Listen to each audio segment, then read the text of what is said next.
the guru will find you when you have the burning desire to have a real guru. Then the guru will manifest. When you look into his eyes, it's just there's something else there, and it's really beyond words. Like, I went to Kainchidham for Neem Karoli Baba. That real depression and that darkness was really a blessing, actually, because that's what drove me to this state of like utter desperation. Bhagavan said that suffering is the way to God. It just so happens that she visits Yogi Ram Sarkamar ashram every day. Arunachala is the heart center of the universe. In the story, Shiva here just represents consciousness. So the only thing you can ever really do is surrender. And then God will consume you, and then you will become God. Impurities, karmas get burnt away, whether or not you believe that they are or not. That's actually true for just living there. Your mind gets very quiet, especially around halfway. Bhakti is the mother of jnana. Surrender is atma-vichara, and atma-vichara is surrender. The less you want to enjoy things, the further the closer you get to God. True silence is like your thoughts slowing down and just being present. But in reality, there's no such thing as enlightenment. There's no such thing as the world. There's only God. There's never been anything else. Namaste. Today I am with Jordan. So he is a spiritual seeker and experiencing Indian spirituality currently in Tiruvannamalai. So my question will be related to spirituality, and some questions are from me also. Even I am curious spiritual seeker also. So my first question is, like, you are from USA, and America is like a dream for many Asian countries people who want to go and enjoy materialistic life. Yes. So in the same time, you are American and you settled in you are experiencing Indian spirituality. How you got introduced into Indian spirituality? I had one experience when I was 21 of God. And after that, I realized that the only thing that was worth pursuing in this life was to have that experience again and to make it permanent. But I realized that I needed some kind of teacher, someone who had already gone all the way. So I started going to all of these different satsangs in the Bay Area in California. But none of those people were actually enlightened, right? And I felt like I was kind of out of luck because I didn't know of any Jesus or Buddha walking around. At that time, I wasn't interested in Sanatana Dharma at all. I was way more focused on Buddhism. But one day, someone said the name. I was listening to some teacher talk, and he said the name Ramana Maharshi. And the name really stuck out to me. But actually, it took me, messing with this thing. It took me a while. I was like, what is this? It took me a while to actually go and search that name out, because for some reason, something inside me felt like, oh, I'm not ready for this.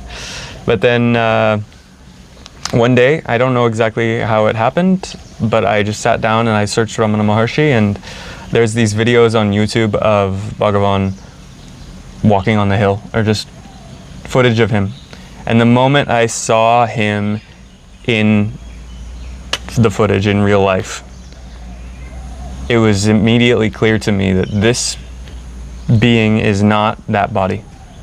There's something behind him that's full of light. And he's exactly what I'm looking for. So from there, I just gradually got more and more from there I just was introduced to more and more about Indian culture and spirituality. Recently I had a podcast with Marie from France.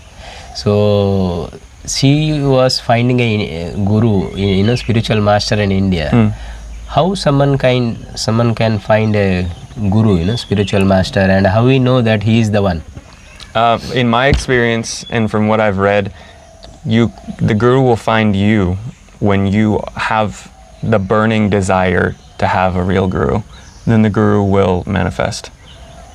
So just like with everything, at least for me in my experience, it doesn't really happen until you're actually ready for it to happen. So I don't know if I can, that's not really good advice, because the advice is kind of like, well, it'll happen if it happens. But in order to know, for me, it was clear as day. I saw Bhagavan and it was just 100% clear to me that this man is not a man at all. Like, this is God in a human form. So when let's say we found a guru, master or someone, then when we see him, like, how do we know that he is an enlightened master or not? Again, like I said, for me, when I looked at Ramana Maharshi, and when I look at him now, I don't see a person. I just see God, basically. When you look into his eyes, it's just, there's something else there, and it's really beyond words.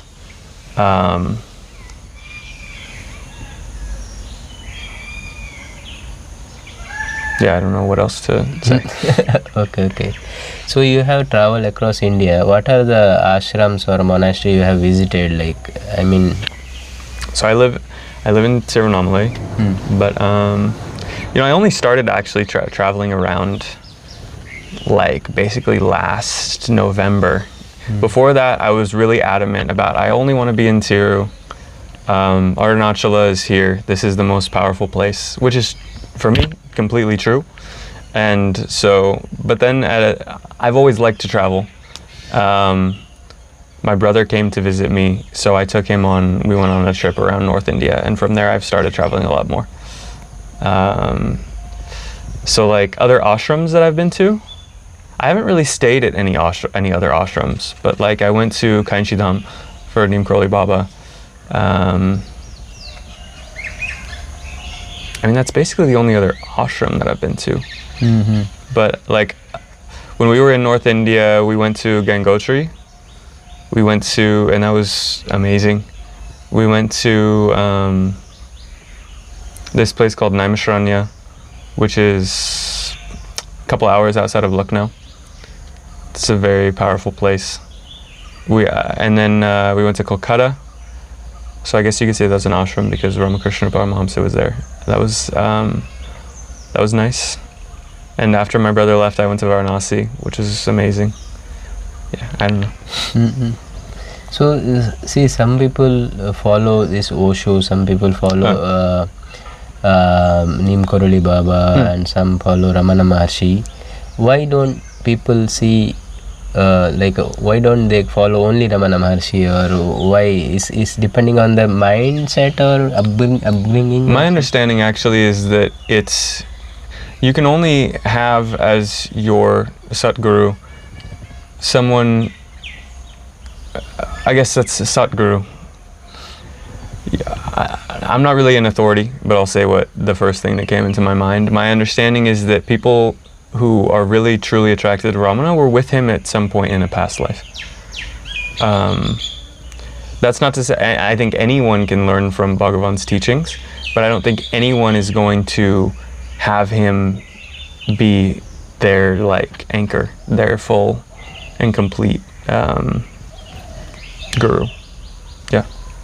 See, in India I have seen some people go to ashram, settle there, or do seva, or go to some spiritual organization like Ramana Maharshi's or some places.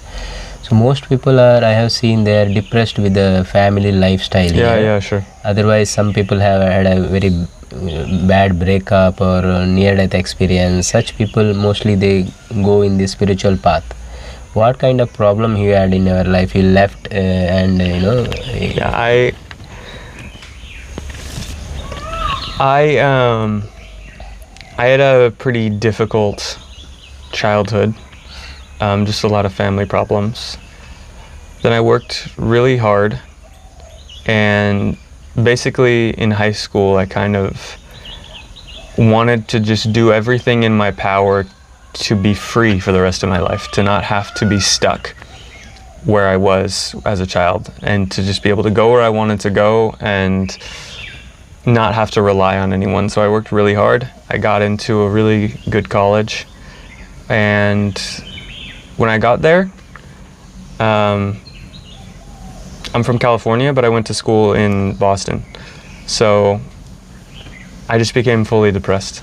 It actually was almost very weird how it happened, because I've had periods my whole life where I just kind of sink into a more depressed state. I think that's just kind of my temperament. But when I got there, my freshman year of college, this overwhelming depression took over. And my thoughts almost like went out of my control. Like, I would be saying things to myself that were so mean that you would never say it to anyone. And I would walk down the street and I would actually just like hope that a car would hit me and that I would die. Because I was basically at that point just obsessed with suicide. I just wanted to kill myself. And then they got a little better, but my senior year of college, like I said, when I was 21, I had an experience that opened me up to God. But I think that that real depression and that darkness was really a blessing, actually, because that's what drove me to this state of like utter desperation. Like you said, Ramana said, Bhagavan said that suffering is the way to God. Because, I mean, it's obvious, but when everything's going great, you're not going to care about reaching out to God until you, I mean, at least, I think when you go further on the path and you start to, not that I'm far, but when you start to see God more and more in everything, then you can have more of a mindset of, oh, I'm so grateful, everything's going great, I'm so grateful, I'm thinking of God still. But until you get to that point, you need the suffering, because that's how he's kind of like poking you, saying like, hey, turn around, I'm over here. Yeah. So what kind of spiritual practices you did so far? I've tried everything. I don't know. It's funny because when I first came to Tiruvannamalai, I was only interested in doing Atmavichara. That's Bhagavan's main teaching, self-inquiry, right? Who am I? I didn't want to look at a temple. I didn't want to go into a temple. I didn't even want to do Giri Production. I didn't even want to walk around the hill. I wanted to sit in the ashram and do Atmavichara. And they would do the puja at Bhagavan's Samadhi, and I would be like, all right, wrap it up. This is disturbing my... but it's funny because after COVID, I moved to Tiruvannamalai. All of a sudden, I became very interested in all of those things. Now I love to sit for the puja. I love to sit for the Veda chanting. So I've kind of tried everything. I think Atmavichara is the ultimate goal. To be doing that constantly is really the only way that you're going to actually get to the state of oneness with the Atman. Well, it's kind of not the right way to word it, but until you can sit there and do Atmavichara all day, which I cannot, then other practices are helpful. So I do japa. I like to do, you've heard me do chanting. I really enjoy doing the Vedic chanting. I do puja sometimes. But when I do puja, it takes me a really long time because I want to do like every step perfectly. So I don't do it too often because I know that it's going to be a big time commitment. But yeah. So in which practice you felt something unusual, like you felt something energetic or something you felt like some people who meditate, sometimes they feel beyond body and mind experience kind of. So what kind of this is kind of bhakti yoga you are doing, right? Yeah. So what kind of experiences you felt?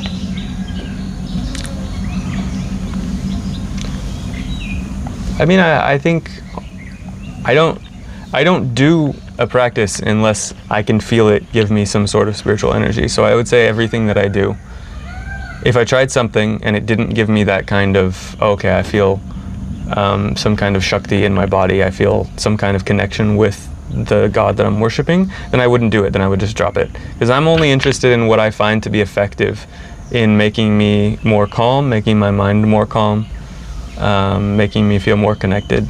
So I would say basically all of those things that I just said, I get some kind of experience out of it. Does that answer your question? So you do astrology also. Do you think like I say astrology is real or what? No, absolutely.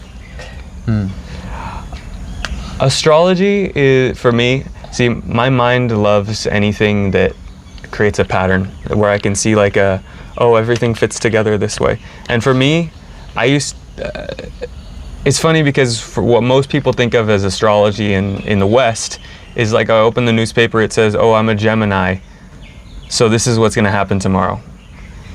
And that's so far from what Jyotish really is, right? If you look at Jyotish, it's not just the sun placement, it's the moon, it's all the 9 planets, it's the lagna, and then it's how are those planets interacting with each other in the chart. And then you also have, they're in 12 different signs, the signs can be in 12 different houses, and then there's also the 27 nakshatras. So it's impossible for anyone to have been born who has the same chart as anyone else who's ever been born, at least for something like 400,000 or million years or something, right? No one's ever been born with the same chart. So for me, once I realized that that's what it actually is, then it seemed more credible to me. I started looking into it more.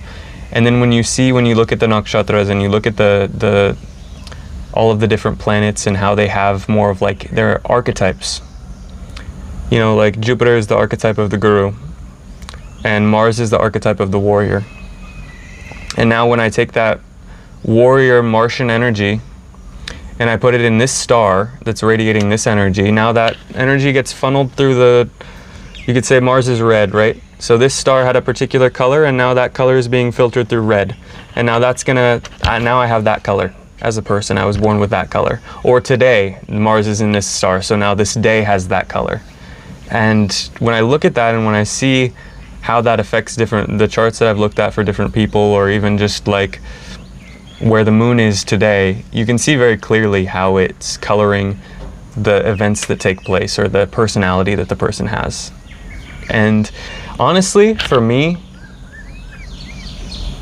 it's very practical for me to see certain parts of myself.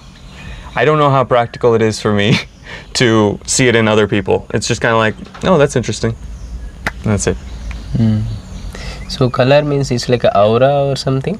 Because every person is having different kind of auras. I don't know anything about auras. I was just kind of using that as a metaphor. Because like each of the planets has a color, right? Jupiter is yellow, Mars is blood red, the sun is different red or like an orange. So I was just saying that as more of like say Jupiter is in Cancer, and Cancer's light blue. It's exalted. Jupiter's yellow, and that light blue color is now being filtered through like a yellow, so now you're going to get a very pretty green.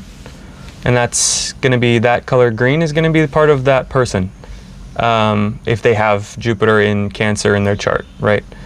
So what I was trying to say is just that there's so many different combinations of where each planet can be placed and how that certain placement creates a whole new flavor of experience for that person. So you were telling about Topi Amma, you know. Can you share the same story? Who is she actually? Where she born and what she do in Tiruvannamalai? I don't have much connection to her. I don't know much about her, but I've seen her.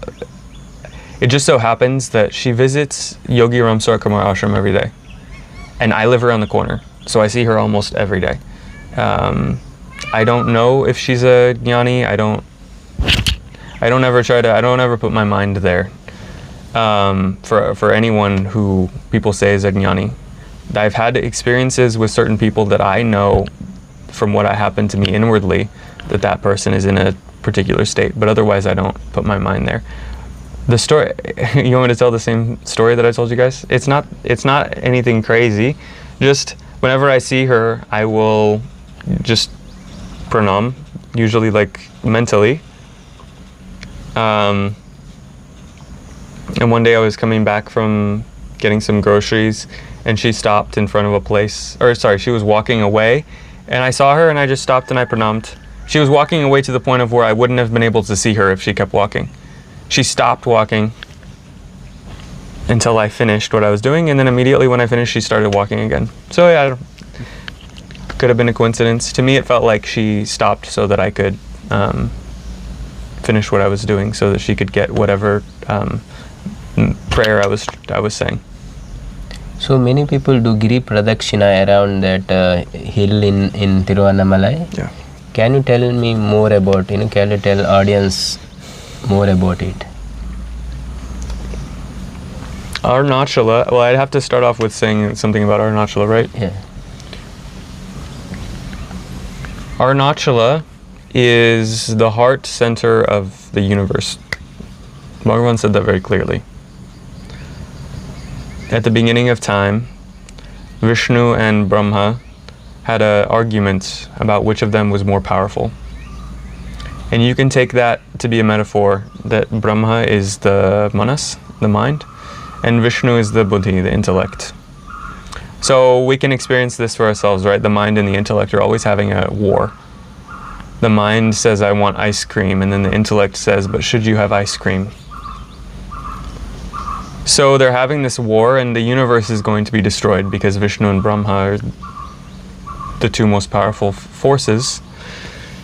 And so Lord Shiva sees this, and he says, well, I have to put a stop to this. And so he manifests as an infinitely long column of light. And he says to Brahma, and a voice comes out of this column of light. They don't realize it's Lord Shiva at first.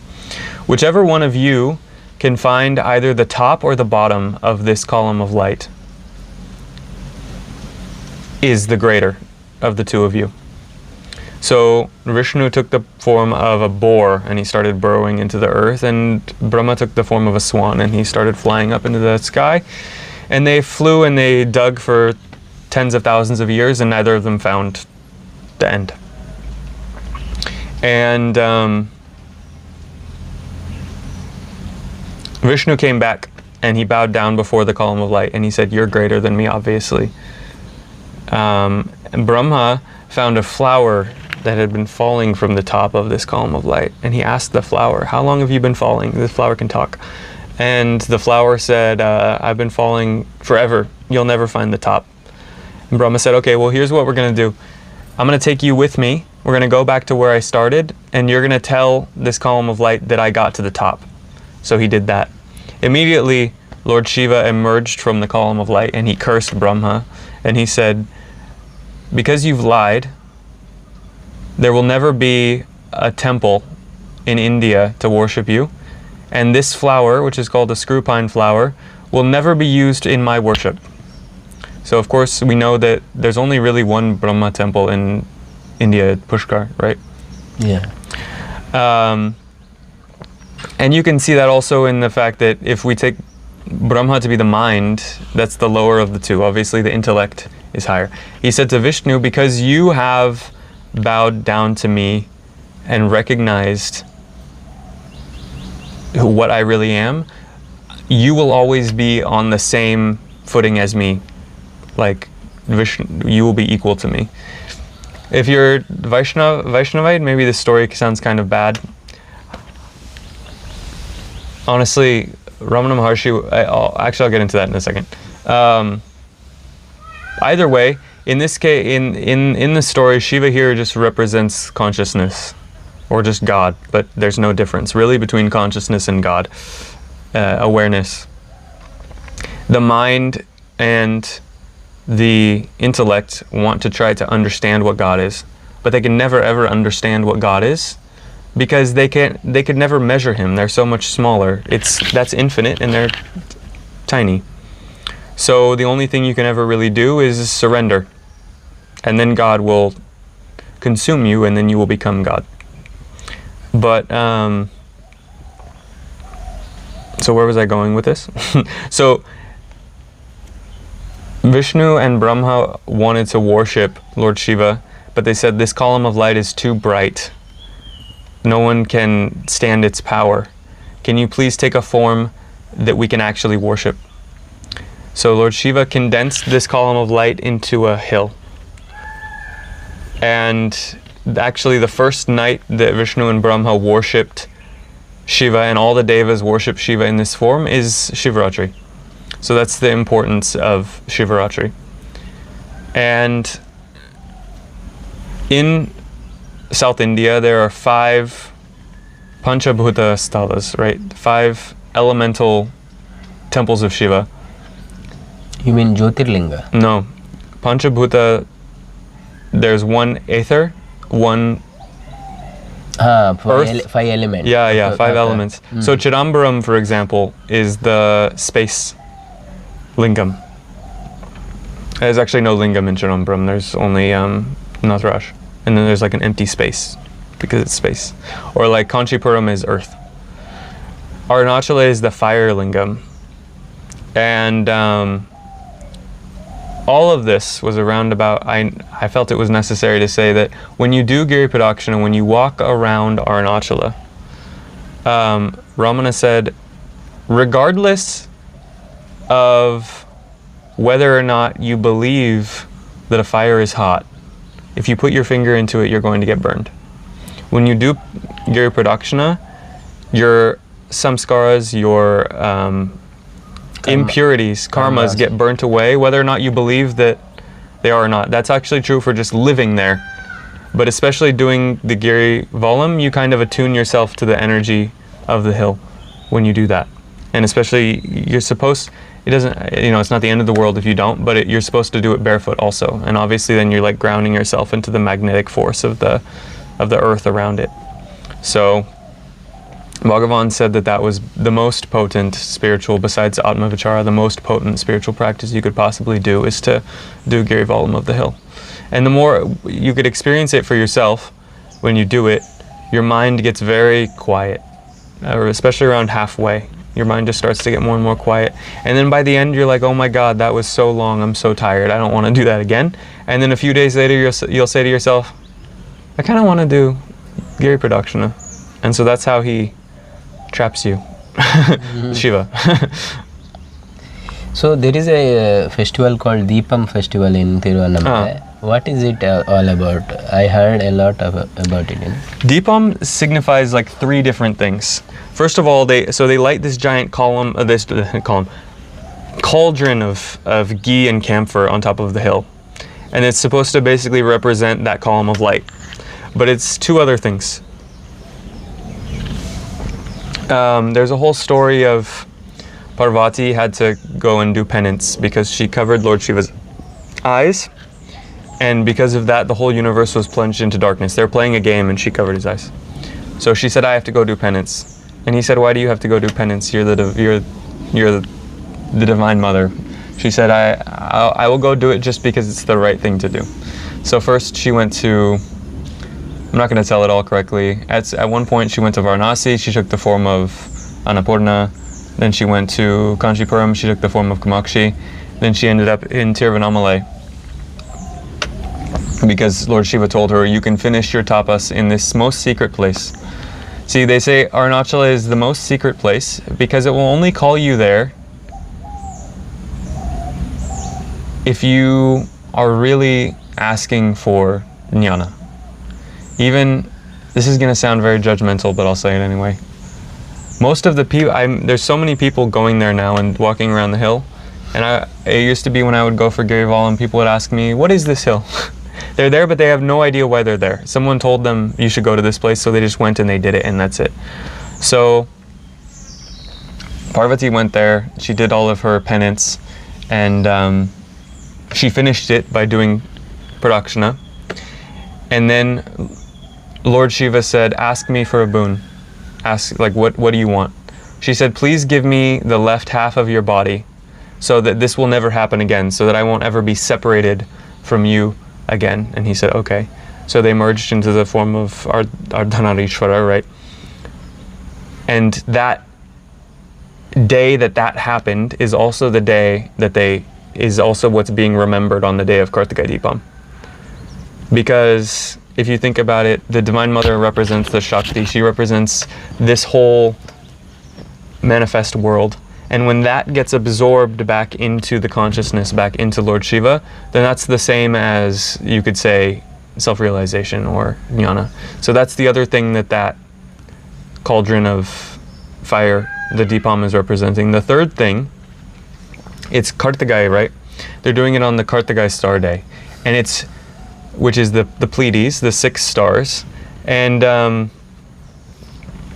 in that way, it's also representing the birth of Kartikeya, Skanda, because he represents the inner guru. Ganesha is the one who removes our outer obstacles, and Subramanya is also known as Guha, right? Guha means cave. He's the one who lives in the cave of the heart and is pulling us inside. So that's the other thing and he's also, he's fire. He's born in the Kritika stars. He's nursed by the 6 stars of the Pleiades. So that's the other thing that's being represented by that cauldron of fire. Yeah. So what is so important to progress in spiritual path? What is important? Yes. I don't know.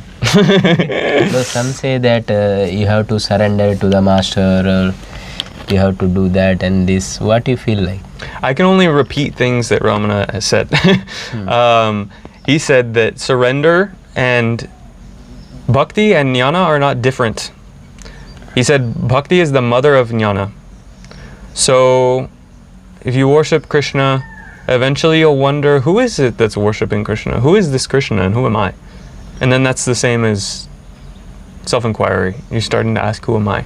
But at the end of the day, he would say, surrender is Atma-vichara, and Atma-vichara is surrender. I think the other thing that's very important is vairagya, not being attached to anything, not being fed up with this world. The more, I think I just read a quote recently that Ramakrishna Paramahamsa said, the less you want to enjoy things, the further the closer you get to God. So, I don't know. I like to enjoy things still, unfortunately, so I don't know. So which is your favorite place inside that Ramana ashram? Because I went to Skanda ashram on the top. I felt very nice there, you can sit and meditate. Even I met one guy there in Tiruvannamalai. He said he was meditating and he saw the light. Yeah. So which is your favorite, or what you say about these places? Honestly, I just sit in the hall. I like to sit with Bhagavan's samadhi. I love all the places in the ashram. I don't go up to Skanda ashram or Virupaksha cave very often, but every time I do, it's wonderful, and I say I don't know why I don't do this more often. But I personally just like to sit in the hall because it's very peaceful. Yeah. So as I enter this time, last time I don't remember, this time recently when I went to Tiruvannamalai, they say like you have to stay silence, like there. Why is silence is so important? Oh, I don't know. I don't think everything has to be silent. I don't think when Ramana was alive, I don't think everyone was silent. Actually, they talk about how people would be chatting and gossiping. It was more like a family environment when Ramana was alive. But I think that's how it has to be with an institution, right? Okay, now we've got an ashram, and Bhagavan's not there anymore, so now everyone has to be quiet. That's just how it is, I guess. But true silence isn't just like not talking, right? True silence is like your thoughts slowing down and just being present. Yeah.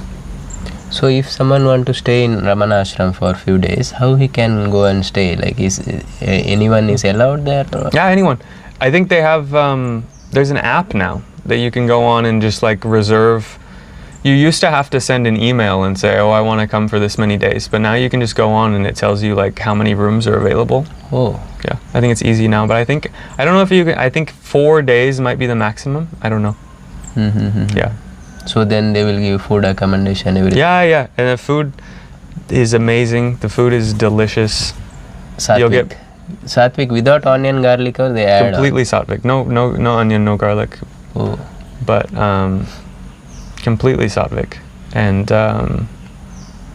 what was I going to say? Breakfast, lunch, and dinner.